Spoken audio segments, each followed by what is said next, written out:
Merci beaucoup Christine, bonjour à tous. Ravi de vous retrouver effectivement pour cette troisième année.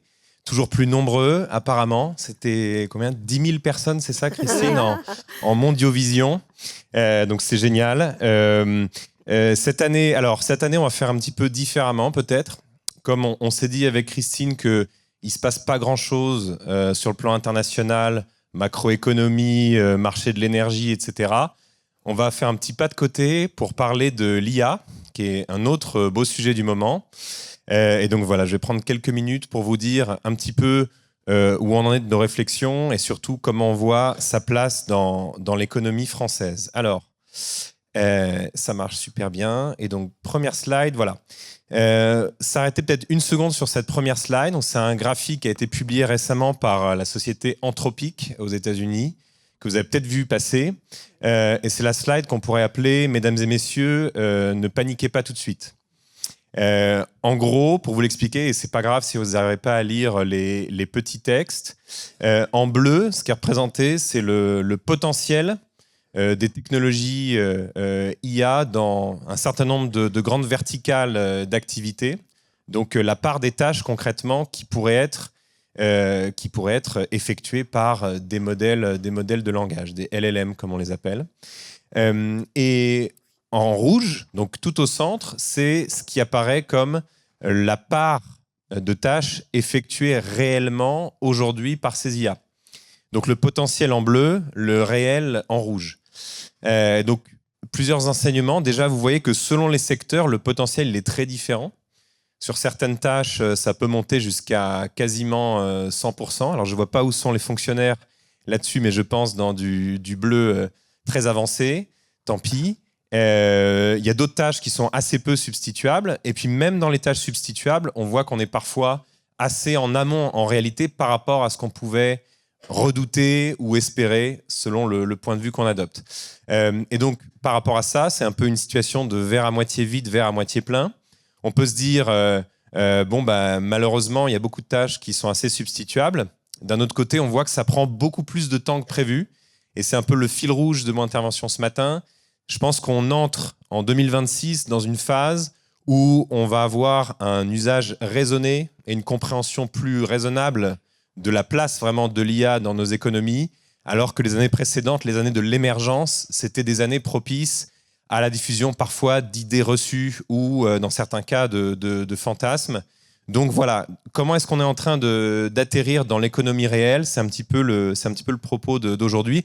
Et j'espère que ça pourra informer après vos propres réflexions sur les marchés médias, communication. Il y a certainement des parallèles à établir, on pourra y revenir. Donc, pour nous, du point de vue Bercy et gouvernement, l'enjeu, c'est d'accélérer cette adoption de l'IA parce qu'on voit que c'est un game changer très important dans un grand nombre de métiers. Le faire évidemment dans des conditions de maîtrise notamment au niveau de la sécurité des données, de souveraineté sur ces données. Ça, c'est un point très important sur lequel je ne m'étendrai pas forcément aujourd'hui, mais sachez que c'est une dimension très prégnante à notre esprit. Et donc, quand on observe ce qui se passe dans l'économie, voilà un peu les constats qu'on peut en tirer. Donc ça, c'est, si vous vouliez en photographier une, je pense que c'est celle-là, c'est la slide qui résume tout. Elle est tirée du baromètre France Num, qui est publié tous les ans. Et sans vouloir vous assommer de chiffres, peut-être appeler votre attention sur certains d'entre eux qui me semblent très parlants.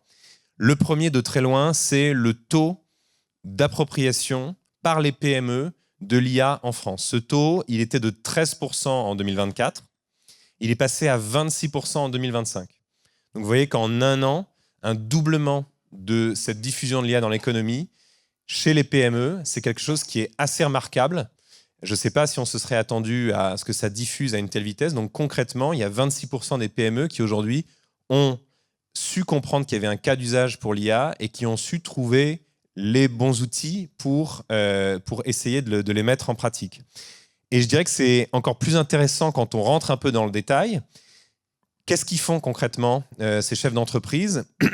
Génération de texte, de voix et d'images, c'est intéressant, 22%.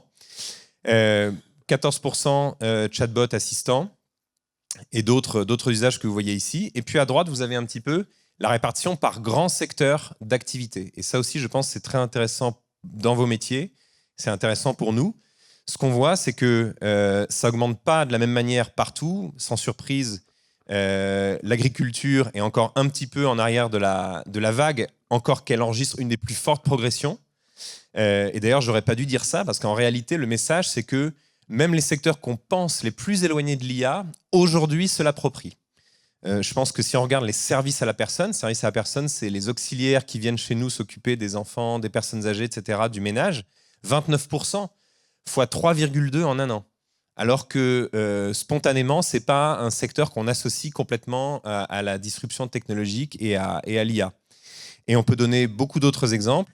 Les services spécialisés, évidemment, le numérique caracole en tête avec des taux très importants, 40-50%. Et ça, c'est bien compréhensible puisqu'ils sont un petit peu natifs de cette technologie. Donc voilà, ce qu'on observe, c'est une diffusion qui s'amplifie, qui s'accélère dans tous les secteurs. Et évidemment, il y a un certain nombre d'acteurs qui sont très actifs sur le terrain pour nous aider. J'ai cité France Num, mais les réseaux consulaires sont très actifs là-dessus. Il y a un certain nombre d'incubateurs qui sont très actifs là-dessus. Et après, secteur par secteur, il est évident qu'il y a tout un tas de politiques, je pense aux professions libérales. Hier soir encore, j'étais avec les avocats. Il n'y a pas un secteur qui n'ait pas une stratégie aujourd'hui sur l'IA et sa diffusion.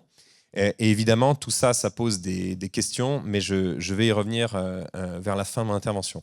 Donc, en 2 mots, que vient faire le gouvernement là-dedans, puisque en réalité, c'est une évolution qui est assez spontanée. Nous, encore une fois, ce qu'on a envie de faire, c'est de sensibiliser, former, accompagner. En d'autres termes, on pourrait dire catalyser un petit peu cette évolution qui se produit spontanément, mais aussi apporter des réponses et peut-être des garde-fous là où c'est nécessaire. Donc, il y a un grand plan stratégique qui s'appelle Oser l'IA, qui est porté par le gouvernement depuis maintenant quelques temps. Au moins 1 an avec le sommet de l'IA qui s'était tenu l'an dernier. Il y a eu récemment la réédition pour les 1 an de ce sommet. Aujourd'hui, il est porté évidemment par la ministre du numérique, Anne Le Henanff, le ministre des PME, Serge Papin, qui était intervenu à un événement de la filière il y a quelques semaines, évidemment est également très impliqué, puisque tout l'enjeu, c'est que maintenant, cette IA, elle percole dans l'économie réelle et dans tous les secteurs qu'on passait en revue. Donc vous voyez, les objectifs, ils sont assez ambitieux, mais plutôt réalistes. C'est de se dire qu'en réalité, d'ici 3-4 ans, le 26% chez les PME, il va passer à 80% et 50% des TPE. En d'autres termes, absolument toutes les entreprises auront les mains sur l'IA quelque part dans notre pays. Et donc, à travers ça, la digitalisation qu'on avait parfois du mal à faire avancer, on voit qu'elle progresse dans le même élan. Le gouvernement a mis en place un réseau d'ambassadeurs IA, donc il y en a plus de 600 aujourd'hui. Ces ambassadeurs, on les reçoit régulièrement à Bercy pour essayer de répondre à leurs questions, de les mettre au courant des derniers débats qui entourent l'IA, des initiatives qu'on pourrait être à même de prendre également au niveau public. Et puis après, ils sont chargés d'aller porter la bonne parole dans leur secteur. Il y en a 7 dans la filière communication que vous nous aviez aidé à désigner. Donc voilà, c'est des gens avec qui on travaille étroitement. Et peut-être, pour conclure, quelques exemples d'actions qu'on mène. Donc les ambassadeurs, j'en ai déjà parlé. Ce qui nous tient à cœur, aujourd'hui, un produit qui marche très bien. Quand on parle justement du versant accompagnement, encadrement, c'est qu'on produit des guides sectoriels sur les usages de l'IA. L'enjeu, quel est-il? C'est, encore une fois, ces entreprises, elles commencent à être sensibilisées, elles ont entendu parler de l'IA, elles ne voient pas toujours très clairement ce qu'elles peuvent faire concrètement dans leur quotidien sur la base d'outils IA. Donc secteur par secteur, et on l'avait fait pour le commerce en juin, on va le faire prochainement pour la logistique, on va le faire pour l'artisanat. Certainement un beau chantier à mener ensemble sur la filière communication. C'est je suis une PME du secteur du commerce, en quoi l'IA peut m'intéresser. Donc on répertorie des espèces de cas d'usage, des cas d'usage qui ont été éprouvés sur le terrain, ça c'est très important, parce que cette diffusion, c'est pas parce que le gouvernement leur dit intéressez-vous à l'IA que les gens vont s'y intéresser, mais c'est plus parce que je suis un commerçant, je vois mon voisin commerçant qui a fait un truc qui lui fait gagner 5 heures par semaine, évidemment, j'ai envie de l'imiter, lui demander comment il a fait et tout. Donc, on mise sur cet effet d'entraînement par les pairs et de cas d'usage éprouvés pour essayer de les mettre en avant en les répertoriant et en y adossant des offreurs de solutions. Et ça, c'est très important. Les offreurs de solutions, il y en a donc concrètement des entreprises, des startups souvent qui proposent ces produits à des PME. Il y en a beaucoup. On a tout un écosystème en France, mais encore faut-il le faire connaître. Et encore faut-il pouvoir porter un regard sur, encore une fois, la sécurisation des données, qui est un sujet récurrent. Et pour le dire en d'autres termes, nous, ce qu'on veut vraiment éviter, c'est un monde dans lequel, oui, les PME, les TPE auraient entendu parler de l'IA, mais ils vont se précipiter sur certains modèles gratuits américains que tout le monde a dans la poche, mettre n'importe quoi dessus, parfois des données clients, des données confidentielles, et là, encourir des risques en matière de sécurisation des données. Ça, évidemment, on veut s'en prémunir et on veut les en prémunir. Et donc, pour ça, il y a tout un travail sur qui on met au regard de ces cas d'usage. Et puis, peut-être un dernier exemple, avant de vous rendre le micro. Là, c'est dans le secteur du droit. On a lancé il y a quelques semaines un programme qui s'appelle France Legal Tech. Le but, là encore, c'est de se dire, on a en France un écosystème qui est très vivant de start-up de la Legal Tech. Face à elle, il y a des concurrents internationaux, américains, asiatiques, qui n'ont pas forcément les mêmes considérations en matière de protection des données, qui n'ont pas forcément les mêmes considérations en matière de système juridique, le même entraînement, parce que le système juridique anglo-saxon, vous le savez, il est très différent du corpus de droit civil français et continental.